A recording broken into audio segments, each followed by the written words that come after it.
Hey guys, welcome to Boxing Squared for boxing news and views from around the internet.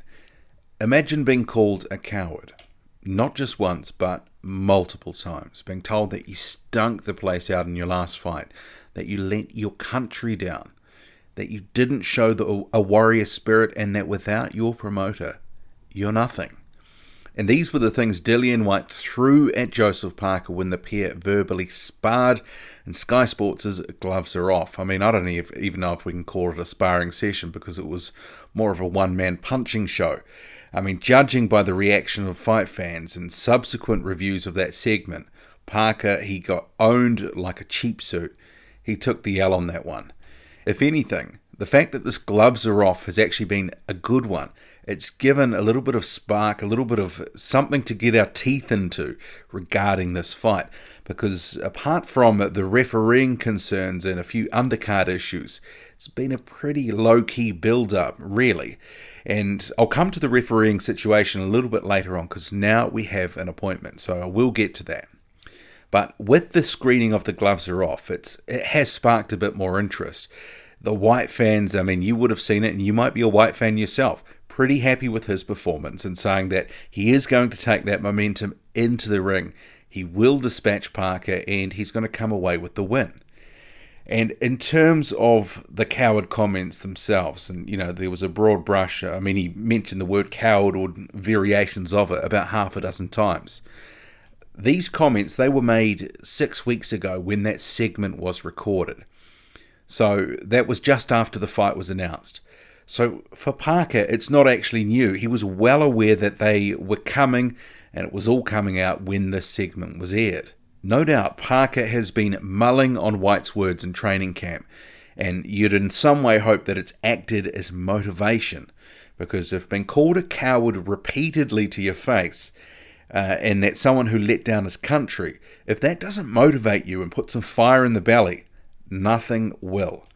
And perhaps what will motivate Parker just as much as those coward comments is the general overall assessment that Whyte gave of Parker and some of the things that he's done recently. His performance against Joshua, for example, that he should have given it more in those later rounds, that he should have done more, and that he's been letting his promoter and others do the talking for him previously. I'm sure some of those comments, they'll cut close to home because they've got the ring of truth to it. Whyte was working off what a lot of us are actually saying. And sure, while Whyte is labelling Parker a coward, that's a bit off in my book. Maybe coward wasn't the right word. A lot of what he was saying, it's been reverberating with fans. Not just Dillian Whyte fans, but also Joseph Parker fans. Because it's the way that many fans have been expressing themselves online. A lot of Joseph Parker fans have been saying how Parker has stagnated. He's not been aggressive enough. They're sick of hearing the big talk, the talk of knockouts, only to receive disjointed and underwhelming displays. And they can't actually understand why he didn't go for broke in the Joshua fight in the second half of that fight. And on that, this is what Parker said immediately after that fight. Joseph, did you run out of steam towards the end? Why didn't you throw more punches in those final rounds? In the final rounds? No, just trying to fight smart. I can fight more than 12 rounds. My fitness was good. But maybe a bit too cautious, Like I said, it's learning, and I think with these fights you get better. But obviously he's had a bit of time to reflect on that, and he has changed his tune. And you would have heard him say more recently in multiple interviews, he wishes that he'd emptied the tank, that he'd left it all in the ring. And overall, we've been hearing Parker say things like that he should have thrown more punches, it should have done more, and not been so cautious.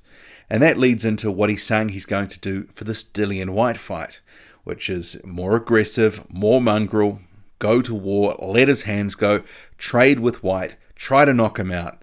You get the picture, it's along those lines. He's vowing to fight differently, not be as cautious. I guess two things I want to touch on in relation to all this. One is delivery, and two is risk. And in terms of delivery, Joseph Parker and his wider team, they've been promising a knockout in certain types of performances for a while now.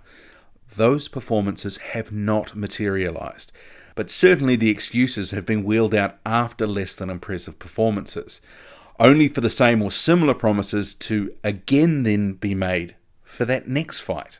And what my challenge to Joe this whole training camp is, I'm not asking for something that I've never seen before. I'm not trying to pull a rabbit out of a hat here and say, hey Joe, be better than I know you are. All I'm saying to Joe is, Joe, show me and all the British fans and the fans watching all around the world what I get to see in the gym day after day. Because that guy is a highly skilled guy. That guy does things that other heavyweights simply just dream about doing. We've all heard Kevin Barry say that sort of thing, or some variation of it, for the best part of 2 years now. It's become a little bit of a boy cried wolf. Some fans, they are now going sour on Parker, and partly it's because it doesn't resemble the way that he's saying he's going to fight. And I've seen people been making comments on this frequently in my comment sections, and a number of fans say they're ready or about ready to pull the pin on their support for Parker should he not come through and deliver a good performance, win or lose, against Dillian Whyte. They want to see the Parker that they were used to seeing a couple of years ago. The guy that, had a lot of aggression, that wasn't afraid to let his hands go, throw those combinations. We've seen a more defensive-orientated Joseph Parker in the past couple of years. And in some respects, it's not a bad thing, but it's almost like it's gone too far. Some of you might think in terms of the fan support that if it gets pulled that might be a bit harsh, but the reality for some is that they've spent a lot of money watching Joseph Parker on pay-per-view for a long time now, about 18 fights or so. And they're feeling a little fatigued by the promise of better performances at world level, only for them not to come. And remember, these pay-per-views cost a lot of money. 50 New Zealand dollars, for example, for this fight, that's about £26. So, there's a lot of money that people are shelling out. A lot of comments are actually coming from New Zealand-based Joseph Parker fans. They're paying the inflated pay-per-view price, and they're not feeling that they're getting the entertainment that they've paid for. I mean, Parker and his team, they are, I'm pretty sure, well aware that some fan sentiment is not where it has been in the past. The support levels for Joseph Parker have come off the peaks. They will realise it is the entertainment business after all, and if Joseph Parker cannot provide entertaining performances for fans, the support is going to drop off. I mean, it's not a threat, it's just a reality. And David Higgins, Parker's promoter, he's well aware that Parker needs to turn in a good performance, telling me as much a couple of weeks ago. So the pressure is really on to deliver a performance that fans can be happy with. One that fans feel Parker, even in a loss, that he gave it his all.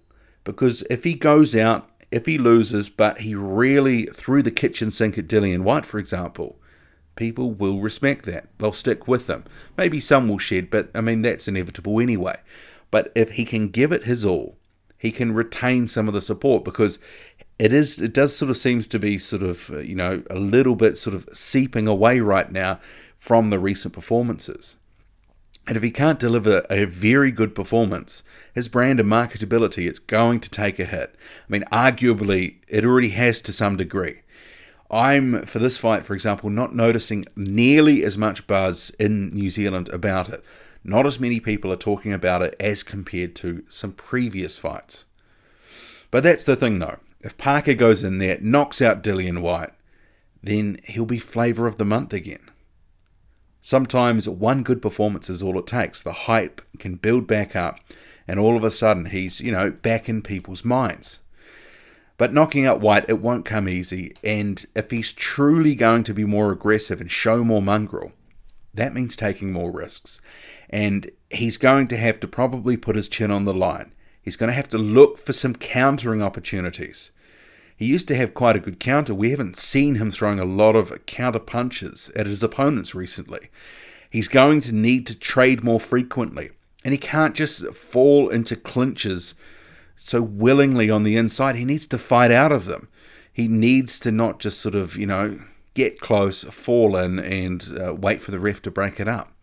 Needs to actually work effectively on the inside. And we know that the referee didn't necessarily give him the opportunity in the last fight to do that, so you hope that it will happen in this one.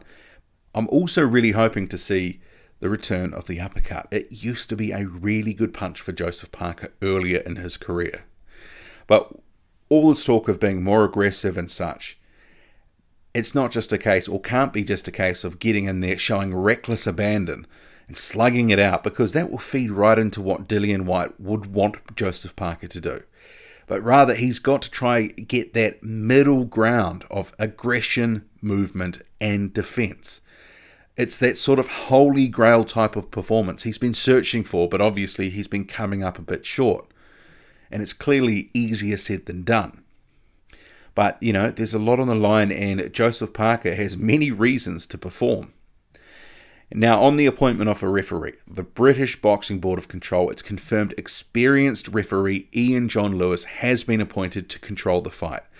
David Higgins, Joseph Parker's promoter, told stuff.co.nz that Joseph Parker, his management team, and myself, it's an appointment we're happy with. We looked at his credentials, he's got a very good reputation, and I think even Barry Hearn has named him as one of the best referees ever. We had an inkling of names, and Kevin, Barry, and myself had already decided if that was the name, we'd humbly accept it. We're not going to kick up a fuss. This performance will be live on international television, so it will be there for all to see. And hopefully, first time lucky, there is no controversy this time. David Higgins' statement to stuff.co.nz. Okay, what do you make of it all? Can Joseph Parker, can he shake off the coward claims? Can he deliver that sort of performance that he wants to deliver?